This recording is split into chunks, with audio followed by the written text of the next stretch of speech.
30 अप्रैल 2026 की उस घातक शाम को जबलपुर के बरगी डैम पर नर्मदा नदी का पानी शांत और शांतिपूर्ण लग रहा था, जैसे कोई विशाल शीशा हो जो आसमान की नीली छाया को अपने में समोए हुए हो। मध्य प्रदेश पर्यटन विभाग की क्रूज बोट, जिसका नाम नर्मदा क्वीन था, पर्यटकों से भरी हुई धीरे धीरे लहरों पर नाच रही थी। उस बोट पर करीब 40 लोग सवार थे। कुछ दिल्ली से आए टूरिस्ट परिवार, कुछ स्थानीय यात्री, बच्चे, महिलाएं, बुजुर्ग, सब अपनी अपनी खुशियों में डूबे हुए थे। हवा में हल्की ठंडक थी, सूरज ढल रहा था और चारों तरफ बरगी डैम की हरी भरी पहाड़ियां और जंगल की हरियाली नजर आ रही थी। लोग डेक पर खड़े होकर सेल्फी ले रहे थे, बच्चे हंस रहे थे, माता पिता एक दूसरे का हाथ थामे नर्मदा के इस खूबसूरत जल तल का मजा ले रहे थे। क्रू मेंबर्स मुस्कुराते हुए चाय कॉफी सर्व कर रहे थे। सब कुछ इतना सामान्य और आनंदमय लग रहा था कि किसी को भी अंदाजा नहीं था कि कुछ ही देर बाद ये शांति भयानक तूफान में बदल जाएगी। बोट धीरे धीरे खमरिया द्वीप की ओर बढ़ रही थी, जहां पर्यटक आम तौर पर उतरकर घूमते थे। लेकिन उस शाम मौसम ने अचानक अपना रंग बदला। दूर कहीं आसमान में काले बादल घिरने लगे और हवा की रफ्तार बढ़ने लगी। पहले तो लोग इसे हल्के तूफान की तरह ले रहे थे, लेकिन जल्द ही 60 से 70 किलोमीटर प्रति घंटे की तेज आंधी उठी। ऊंची ऊंची लहरें बोट को झकझोरने लगी, जैसे कोई अज्ञात शक्ति पानी के नीचे से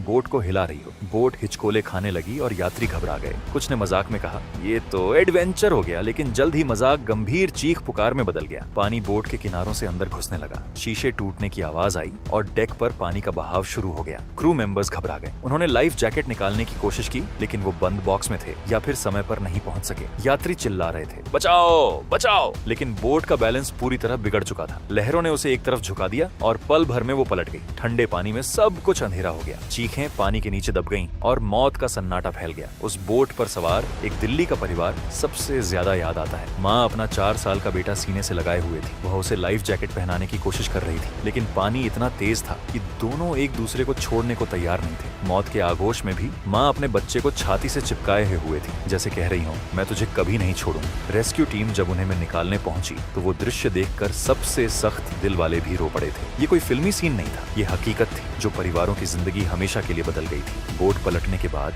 पानी की गहराई में सब कुछ डूब गया। कुछ लोग तैरते हुए सतह पर आए, लेकिन कई पानी के नीचे फंस गए। एसडीआरएफ, एनडीआरएफ की टीमें, लोकल मछुआरे और कुछ बिहार के मजदूर, जिन्होंने अपनी जान पर खेलकर बचाव शुरू किया। वे नावों और डाइविंग गियर के साथ पहुंचे और घंटों तक पानी में उतर उतर कर लोगों को निकालते रहे। 28 लोग किसी तरह बच गए, लेकिन 13 बेकसूर जिंदगियां हमेशा के लिए नर्मदा के पानी में समा गईं, जिनमें महिलाएं, बच्चे और युवा शामिल थे। हादसे की खबर फैलते ही पूरा जबलपुर स्तब्ध रह गया। मुख्यमंत्री मोहन यादव ने तुरंत हाई लेवल जांच के आदेश दे दिए और कहा कि सुरक्षा में कोई लापरवाही बर्दाश्त नहीं की जाएगी। सवाल उठने लगे कि मौसम की चेतावनी क्यों नजरअंदाज की गई, लाइफ जैकेट समय पर क्यों नहीं बांटी गई, बोट पर क्षमता से ज्यादा लोग क्यों सवार थे, क्रू की ट्रेनिंग कहाँ थी और मेंटेनेंस की क्या स्थिति थी। सर्वाइवरों ने बताया कि बोट पलटने से पहले क्रू मेंबर्स ने खुद को बचाने की कोशिश की और यात्री अकेले छोड़ दिए गए। एक सर्वाइवर ने रोते हुए कहा, पानी घुटनों तक पहुंच चुका था, तब जाकर लाइफ जैकेट दी गई, लेकिन तब तक बहुत देर हो चुकी थी। ये हादसा सिर्फ एक तूफान की वजह से नहीं हुआ, बल्कि सालों की लापरवाही, सुरक्षा की अनदेखी और प्रशासनिक ढिलाई की वजह से हुआ। बरगी डैम,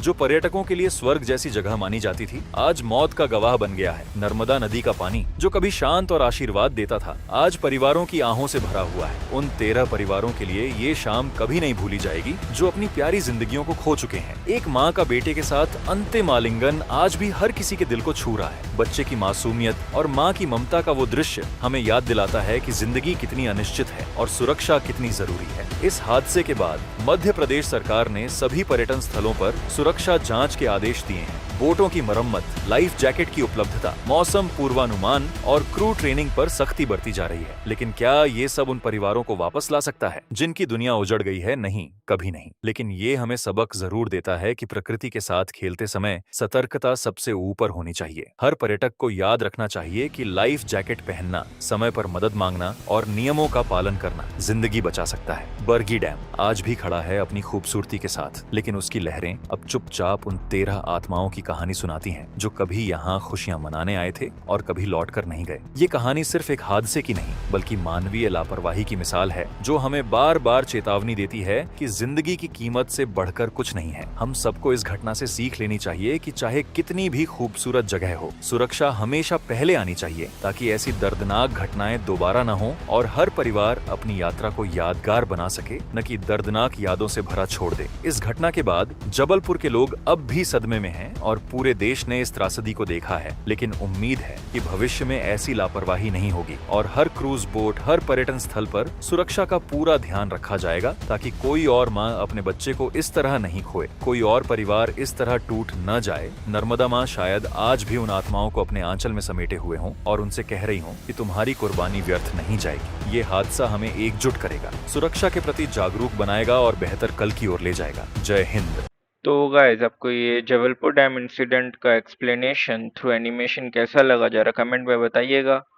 और अगर आपको ऐसी एनिमेटेड वीडियोस देखना पसंद है तो मेरे चैनल को सब्सक्राइब करिएगा और अपने दोस्तों के साथ शेयर करिएगा। Thank you for watching the video.